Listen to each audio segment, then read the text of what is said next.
Estamos de vuelta a 7:37. Como todos los miércoles nos acompaña el académico de la Universidad Adolfo Ibáñez, Cristóbal Belolio. ¿Cómo estás, Cristóbal? ¿Qué tal? Un gusto estar aquí, como siempre. Bienvenido, gracias por estar con nosotros para comentar los temas de la semana. Pero en realidad esta semana es uno solo el tema, ¿no? El tema de la semana. El tema. Y vaya a saber uno si es que, dependiendo del desenlace, se transforma en una de las noticias más importantes del año también. Y tiene que ver con la elección en Venezuela, por supuesto, el proceso que está viviendo ese país. Y en particular, lo que significa también para el resto de la izquierda en Latinoamérica y acá en Chile. Esto tiene una bajadita local que es bien interesante. Sí, bueno, yo creo que a estas alturas ya no hay nadie relativamente, voy a decirlo, esto es una combinación, inteligente e imparcial. Porque hay gente inteligente y que tiene intereses muy comprometidos y por lo tanto le cuesta ver esto con cierta objetividad. Yo creo que no hay nadie inteligente e imparcial que a estas alturas dude que lo que ocurrió en Venezuela es un fraude. O sea, un gobierno que tiene, un sector político que tiene efectivamente el respaldo popular al tiro, se apresura a mostrar esa evidencia, ¿cierto? Sí. Y no dice se cortó internet y vuelve una hora después para decir estos son los resultados, ¿cierto? Y ganamos nosotros. Todas las encuestas, Sebastián, todos los sondeos sostenían que Edmundo tenía una ventaja de 30, 40 puntos por sobre Maduro. Y lo que muestran justamente las actas que fue capaz la oposición de recolectar, que ya creo que van como el 70%, claro, de las actas, así justamente también lo confirman. Era muy, muy, muy raro que Maduro ganara, de acuerdo a todo lo que se sabía, y aún así Maduro se robó la elección. O sea, en eso ya creo que ya no... A esta altura, yo diría que hace 24 horas atrás, todavía la idea de muestren las actas tenía cierto sentido, sí. Pero yo creo que ya no. Incluso la medallita que tenía el chavismo, que era la Fundación Carter, porque cada elección decían, oye, aquí estuvo la Fundación Carter y observadores internacionales, y cuando no dejaron entrar al Rojo Edwards con Felipe Cast, acuérdense que ellos sacaron, y tampoco dejaron entrar una serie de presidentes que venían desde Panamá, ellos dijeron, ustedes no son observadores, como sí lo es la Fundación el Centro Carter, ¿cierto? Y el Centro Carter hoy día les tiró la cadena. Dijo, esto no fue una elección democrática, no nos han querido mostrar realmente lo que pasó. Esto tiene orejas de fraude, tiene cabeza de fraude, tiene dientes de fraude. Esto es un fraude. Así que yo creo que ya no queda mucho espacio, insisto, salvo que tengas un compromiso ideológico tan radical o intereses comprometidos con un sector que te ha financiado, con el cual tengas ciertas afinidades emocionales, políticas, digamos, que van más allá de este episodio. Yo creo que no hay ninguna forma presentable de seguir dudando de que Maduro se robó la elección. Cristóbal, y desde ese punto de vista, lo que tú dices, que ya las actas como que no corren, o sea, Maduro dijo que las va a mostrar toda mañana, se supone, como a 4 días de la elección, pero resulta que es precisamente lo que han exigido sus socios de izquierda o quienes, digamos, están por cuidar la democracia, incluido el presidente Boric. ¿Qué margen le queda entonces al presidente Boric de seguir exigiendo transparencia en las actas? Porque si aparecen esas actas y aparece la elección, digamos... bien puesta o bien armada. Claro, pero cualquier persona con 2 dedos de frente sabe que en este minuto el gobierno de Maduro está preparando actas truchas para mostrar. Digo, ¿cuál es el margen que le queda al presidente Boric? Por eso yo te decía ¿salir a cuestionar las actas? Hasta ayer yo creo que tenía cierto sentido, porque creo que además así lo expresa la propia legislación venezolana, que dentro de 24 horas tienes que hacerlas públicas. Eso ya no ocurrió. O sea, el gobierno violó su propia ley, su propia constitución. Hace poco mostraron el video del presidente entregándole a los tribunales los antecedentes, y los jueces miraban a Maduro y le llevaban la mano y decían sí, por supuesto. O sea, como lo que hay que entender es que en Venezuela están todos los poderes del Estado cooptados por el chavismo. Entonces son grupos para los cuales la derrota es muy costosa, ¿cierto? No solo es costosa porque van a dejar de tener los altos puestos de privilegio que hoy ostentan, como por ejemplo el alto mando, como por ejemplo el Consejo Nacional Electoral, ¿cierto? La Corte Suprema y otros más, sino porque además se les viene la noche porque los van a perseguir. Claro. La oposición, y esto lo comentábamos fuera de micrófono, ¿cierto? Mucha gente comparó y está comparando, ¿cierto? Las comparaciones siempre son odiosas en cierto punto, pero siempre se pueden hacer también explicando las diferencias con Pinochet, ¿cierto? Y no me quiero ir al típico Pinochet, por último, entregó el poder cuando perdió. El punto es que entregó el poder también porque tenía ciertas garantías de que iba a ser intocable por un ratito, ¿cierto? Sí. Y más que por un ratito, porque la idea era que se quedara como comandante en jefe 8 años después de perder el plebiscito. Ese sí que es seguro. Y después era senador vitalicio, lo que le confería inmunidad. Con Maduro no se hizo eso. Entonces Maduro dijo aquí, si yo dejo el poder, se me viene la noche, y por lo tanto aquí yo voy a movilizar a toda la estructura, ¿cierto?, del Estado, que, insisto, la tengo cooptada, ¿cierto? Es una estructura, es una nueva élite completamente clientelar y corrupta al servicio del chavismo, ¿cierto? Aquí no hay órganos imparciales, digamos, que estén velando por el Estado y no por el gobierno de turno, porque el gobierno se convirtió en el Estado, por decirlo de alguna manera. Entonces, ese es el mundo que hoy está resistiendo, tratando de que nosotros nos aburramos, que mañana la agenda sea otra. Sí. Y que la gente, así como ha pasado con Ucrania, así como pasó la vez anterior con Venezuela, ¿cierto? Nosotros nos acostumbremos a ver todas las noches trifulcas, ¿cierto?, conatos en las calles, y después esta cuestión empiece a llevársela, ¿cierto?, la agenda noticiosa, y nos olvidemos hasta 6 años más. Espérame, ¿puede haber una diferencia esta vez? Estamos con Cristóbal Belolio aquí en Pauta Final. ¿Puede haber una diferencia esta vez con el efecto que ha tenido la crisis migratoria? El flujo migratorio en la elección pasada existía, por cierto. Pero no como ahora. Pero no como ahora, en la magnitud y en el tipo de migración que ha ido llegando, porque hoy día ya la crisis migratoria no se transforma solo en una crisis social, sino de seguridad, producto de la llegada, por ejemplo, y la expansión del Tren de Aragua, camuflada dentro de ese flujo. Sí, yo creo que de hecho Lula habría sido bastante más valiente, se habría puesto bastante más los pantalones si la crisis migratoria la tuviera él y no la tuviera Perú y Chile, ¿cierto? Obviamente es parte de la ecuación, pero ¿qué van a hacer los países que reciben este problema, esta crisis humanitaria y migratoria como Chile y Perú? Efectivamente puede haber más incentivos para decirle a Maduro, ya, por favor, salga, porque si usted sale, nosotros también de alguna manera solucionamos un problema. Yo creo que Maduro es para la izquierda latinoamericana un cacho en todos los sentidos. Es un cacho primero porque le da, como esa canción de Bon Jovi que decía, tú le das al amor un mal nombre, o hace que la palabra socialismo, ¿cierto?, esté completamente asociada a miseria económica por un lado, ¿cierto?, un descalabro económico, un mal manejo económico brutal, y por otro lado a represión, ¿cierto? Claro. O sea, el fantasma de los socialismos reales incluso del siglo XX. Exacto. Y un sistema corrupto, ¿cierto?, y clientelar, con una nueva élite que dice hablar por el pueblo, pero en el fondo ya no habla por el pueblo, ¿cierto? El pueblo, en el caso del chavismo, ya no es un pueblo numéricamente mayoritario, sino que es una construcción ontológica, ¿cierto?, porque se asume que todos los que están en contra son parte de la oligarquía. Pero además, cuando tú cierras las embajadas y le generas un tremendo problema tanto a los tuyos que están afuera como a los otros que están dentro, no estáis pensando en el pueblo, por supuesto, no estáis pensando en los venezolanos. No, en la lógica de Maduro, y por eso yo, por una columna que había escrito, en la lógica del populismo de Maduro, ¿cierto?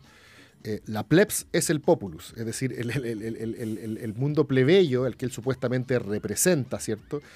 Es la totalidad del pueblo, y aquellos que no son parte de esa plebs sencillamente no son parte del pueblo, son el enemigo. Él dice, él apenas votó, volvió al Palacio de Miraflores y dijo, esta es la silla donde se sienta el pueblo, apuntando a su escritorio, ¿cierto?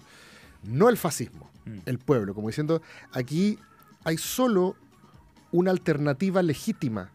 Solo unos, por definición, pueden ser victoriosos. Claro. Los otros, ¿cierto?, no están moralmente habilitados para ocupar esta silla. O sea, de hecho, un secreto a voces que el gobierno de Maduro era un régimen autoritario, ¿cierto? No necesitábamos este domingo para saber que era un régimen autoritario y había abandonado el camino democrático hace un rato.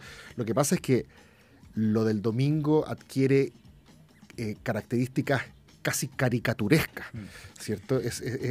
La realidad supera la ficción respecto a lo que ocurrió el domingo. Pero ya creo que ya no queda ninguna duda, ni siquiera en gente del mundo de la izquierda, respecto de que es una dictadura. Y para terminar el argumento, es un cacho no solo porque asocia socialismo a miseria y represión, sino además por una crisis migratoria que para las izquierdas es complejísima, porque congela los salarios de la clase trabajadora a la cual la izquierda dice representar. Y hace que en la agenda interna de los países estén sacando al pizarrón a cada rato a las izquierdas para preguntarles por Venezuela en vez de poder hablar de otra cosa. Y en Chile es increíble. Hasta hace una semana atrás el caso era Macaya, que lo comentamos, ¿te acuerdas, Cecilia? Sí, que dijimos que increíble cómo el caso Macaya fue capaz de darle un respiro al gobierno, porque estábamos hablando de esa ola de criminalidad de 18 homicidios en un fin de semana, ¿te acuerdas? Dijimos la UDI le dio un respiro al gobierno y ahora nuevamente la izquierda es la que tiene que andar mostrando sus credenciales democráticos. O sea, Maduro yo creo que es un cacho principalmente para la izquierda latinoamericana. A propósito de eso, me llamó la atención ayer el tuit, la respuesta que subió la ministra Antonia Orellana en respuesta a Irene Montero, una de las líderes de Podemos en España. Sí. Y le planteaba eso, le decía, lamentable posición, la izquierda europea no debería ocupar a Venezuela como argumento para diferenciarse en la interna de sus países sin diálogo con quienes en Latinoamérica, le dice, vivimos las consecuencias de la crisis humanitaria y migratoria que ha generado tiene toda la razón la ministra.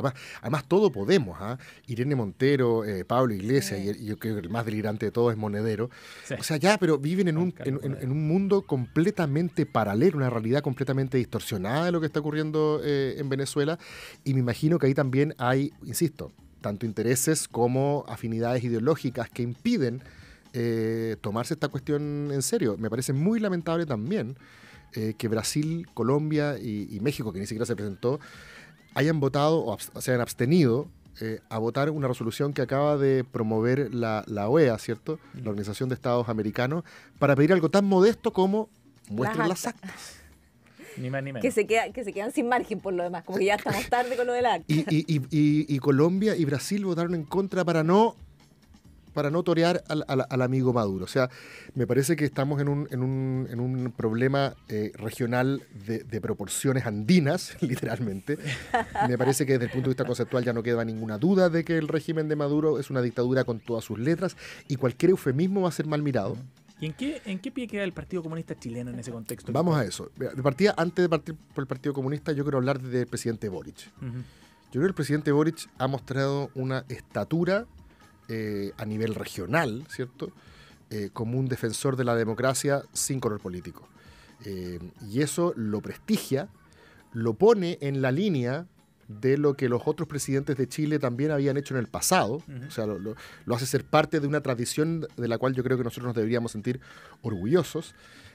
Obliga al Frente Amplio también, ¿cierto?, a tomar, a propósito de lo que tú dices de Antonio Orellana, que si no me equivoco es del partido del presidente. Sí, lo corre hacia la socialdemocracia. Exacto, o sea, y ahí el quiebre, ¿cierto?, la línea divisoria de aguas es con el PC, ¿cierto? No sé si con todo el PC. Ya. Yo creo que hay, como decía alguien en Twitter hoy día, hay dos PC también, ¿cierto? Hay un PC más borichista, el PC que codo a codo marchó con el Frente Amplio, digamos, en las manifestaciones estudiantiles, ¿cierto? El PC que uno identifica con Camila Vallejos, por ejemplo. Un PC más gobernista, ¿cierto? Y hay otro PC, ¿cierto?, que es el PC que hoy día probablemente representa a Lautaro Carmona y hasta cierto punto también Carmen Hertz, ¿cierto? La vieja guardia del PC. Que tiene un compromiso, insisto, ideológico con el proyecto chavista, que quizás en algún minuto, tal como la vieja izquierda lo tenía con el proyecto castrista, ¿cierto? Una ilusión romántica de que era un proyecto que por fin podía vencer al capitalismo con apoyo popular, ¿cierto? Y luchar contra el gigante del norte, que era el malo Estados Unidos, ¿cierto? Yo creo que ese romanticismo en esa generación no ha decaído y están hoy día defendiendo lo indefendible, sabiendo que eso les va a generar algún costo. Esto ya no es puramente performático, como otras ¿cómo se llama? Actuaciones medias chúcaras donde parecía que a veces había una distinción con el gobierno. Esto es un problema, yo creo, más profundo, y creo que fue el propio Peña que dijo, aquí el PC ha demostrado que su apego a la democracia es más instrumental, ¿cierto? Claro. Es cuando te conviene. Un medio para. Y eso es interesante porque siempre el PC en Chile dice, aquí a mí nadie me saca el pizarrón. Lo dijo Carmen Hertz hoy día. O sea, no, Carmen Hertz, por favor. Y Lorena Pizarro. No se le puede cuestionar nuestras credenciales democráticas. Y Lorena Pizarro, que en el Congreso también ante una resolución dijo lo mismo, o parecido. Bueno, lo interesante es que si tu posición filosófica, por así decirlo, respecto de la democracia es la que estás demostrando en este impasse, ¿cierto?, en este episodio, entonces la pregunta es, si tuvieses, ¿cierto?, las mismas condiciones en Chile, ¿tomarías la misma posición, ¿cierto? Así que yo creo que no es tan sencillo. Creo que este es el caso que al PC más lo complica, porque el presidente además ya tomó una decisión. Muy clara. Creo que el canciller también han dado muy bien en ese sentido. Y desde incluso desde la derecha, están reconociendo a Boric ahora, digamos, con un nivel de respeto. Sí.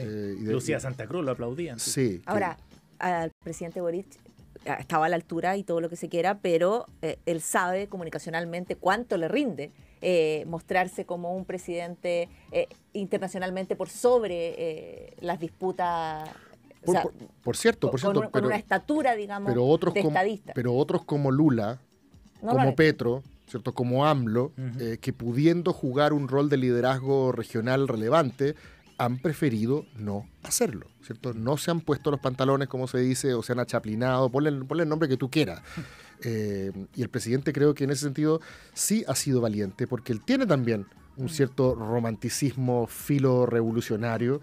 Yo creo que también en algún minuto suscribió el proyecto bolivariano, ¿cierto? Sobre todo con Chávez. Correcto.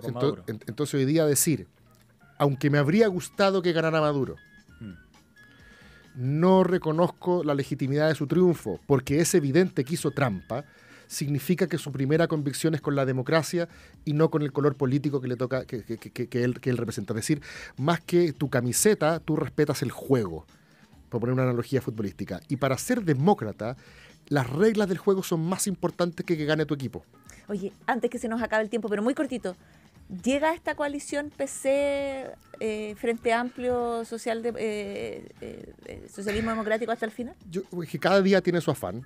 Yo no sé si Maduro sea lo suficiente para romper una coalición que está en el gobierno, ¿cierto? El gobierno es un pegamento lo suficiente. Estar en el gobierno es un pegamento, ¿cierto? La concertación lo demostró durante muchos años, ¿cierto?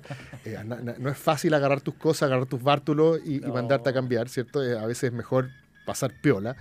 Y el gran temor que tengo yo es que finalmente no pase nada. Que en la inoperancia que tienen los organismos internacionales, ¿sí?, en la falta de imperio, como se dice, que tienen los foros multilaterales para exigir, ¿cierto?, la democracia, en este caso en Venezuela, yo creo que esto finalmente todos los días podemos ver enfrentamientos, podemos ver violencia, podemos ver represión. Ya Maduro está en una etapa que es... yo creo que delirante ya es poco. Ofreciéndole combo a Elon Musk. No, aparte de ofrecer combo con Elon Musk, y Milei también le ofreció combo, que ya es insólito. Ahora está diciendo que en Chile y Perú se entrenaron a los manifestantes. Entonces es como una especie de estallido social invertido. Aquí la derecha pensaba que en Venezuela nos estaban mandando, ¿cierto?, a los turistas, ¿cierto?, a la primera línea de Venezuela, y ahora resulta que nosotros estamos entrenando venezolanos para ir a desestabilizar el gobierno de Maduro. O sea,